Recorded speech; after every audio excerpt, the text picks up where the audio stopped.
Brick Haley brings quite the pedigree as the Texas defensive line coach. In that same role at LSU in 6 seasons, he coached 10 defensive linemen selected in the NFL draft. And we now welcome in the D-line coach for the University of Texas.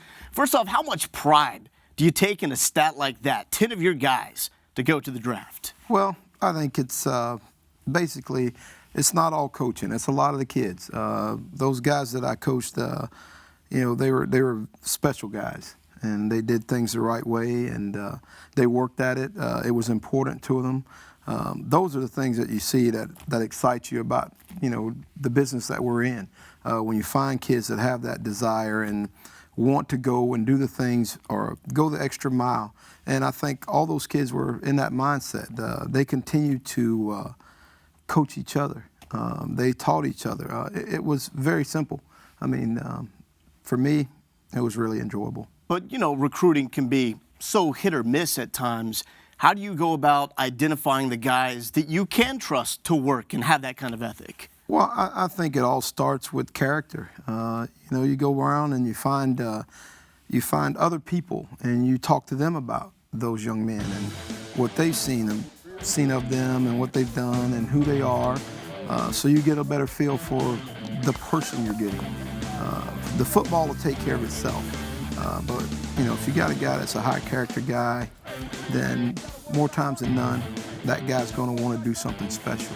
And that's what those kids did. And I'm very proud of them. And a lot of those young men I still keep in touch with. I talked to a couple the other night just because they're good guys and we just have conversation. But because I told them, in the beginning, we'll be great friends when it's over.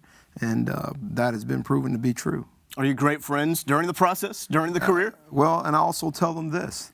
During the process, I don't need any 22, 23-year-old friends. Okay? I want guys that go and play, and then we'll become friends after the fact.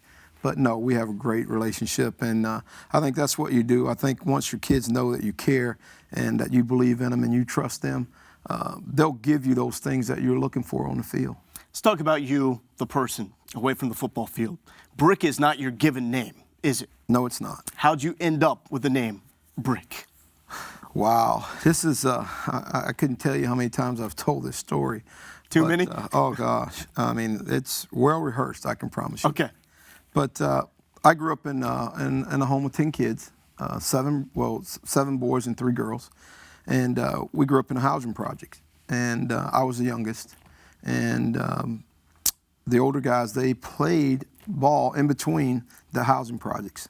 That was there, and you had the goal line here, and the sidewalks in front with the yard markers. So we kind of had our own field within a field. And actually, the older guys were playing, and they didn't have enough to play. And so I was put on a team. And I was excited about having the opportunity to play with the older guys in the neighborhood. And I actually caught a touchdown pass. And as I caught the pass, I laid out to catch it, and I hit my head on the side of the building. And I'm young, I'm 9, 10 years old, and I'm excited about scoring a touchdown with the big guys. And I'm jumping around and having fun, and all of a sudden I feel blood coming from my head. And so the guys come over and they're like, "Hey, you okay? Everything's all right?" And so they look down, and they're on the corner of the apartment bill. There's blood, and then there's a little chip out of the brick. And you broke the brick with your head. So from there, you have it. And you made the catch, though. Oh, of course. So with a pedigree like that, a nickname like that, you would expect that a future in coaching would just be a no-brainer. But I understand that you almost took a different direction. How close were you to doing something like our guys here behind the camera? Very close. It was actually, I had interviewed for a job at one of the news stations in Huntsville, Alabama. And getting ready to take the job, and one of the coaches on the staff there at the time came to me and said, "Hey, I got a friend that's got a coaching job, and he'd like for you to come and apply for it." And I said, "I don't know if I really want to coach." And he said, "Yeah, why don't you just go and check it out?" So I did, and I wound up going and visiting the high school, and I wound up getting a job. And as they say, the rest is history. And now you're here at the University of Texas. When you look at what you have currently on this defensive line, what excites you the most? Well, I think basically just the talent level. I think right now we have some guys here that can really be good players. I think they've proven that. in the past. Of course, as a D-line coach, you always want another one. We don't have that other one just yet.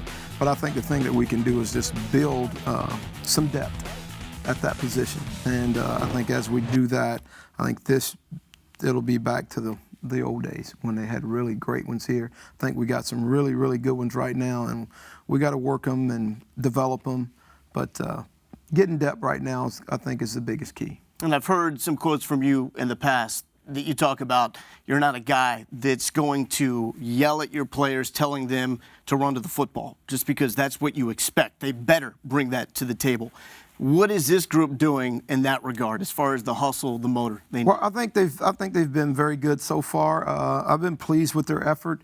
As a coach, you always want more, but to me, it does not matter how much more I want. It's how much more they want. And until I can convince them that it's much more, you have much more left. There's a lot more in that body. And then when they get to that point, that's when they become really good football players. I can't spend all day talking to a guy about effort. To me, that's something that's got to be ingrained. That's something that he's got to want to do. And that's the one thing that he himself can control. All about the hard work with this man right here. Brick Haley, defensive line coach for the University of Texas. Coach, thank you for stopping by. Thank you.